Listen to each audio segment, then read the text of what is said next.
புதுச்சேரி உருளையன்பேட்டை தொகுதிக்கு உட்பட்ட இளங்கோ நகர் வார்டு, சாந்தி நகர் main road, சாந்தி நகர் முதல் தெரு போன்ற வீதிகள் புதிய சிமெண்ட் சாலையாக அமைக்கும் பணிகள் சட்டமன்ற உறுப்பினர் தொகுதி மேம்பாட்டு நிதி மூலம் புதுச்சேரி நகராட்சியின் மேற்பார்வையில் புதிய சிமெண்ட் சாலை அமைப்பதற்கான பணிகள் நடைபெற்று வருகிறது.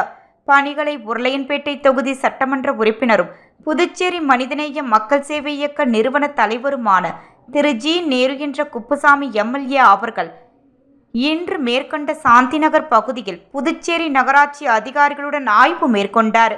புதிதாக அமைக்கப்படும் சிமெண்ட் சாலையினை வாட்டம் சரியாக வைத்து மழை காலங்களில் மழைநீர் எளிதாக வெளியேறும் வகையில் அமைக்கப்பட வேண்டும் எனவும், பணிகளை தரமாகவும் விரைவாகவும் சாலை அமைத்து மேற்கண்ட பகுதி மக்களுக்கு உதவிடுமாறு அதிகாரிகளை கேட்டுக்கொண்டார்.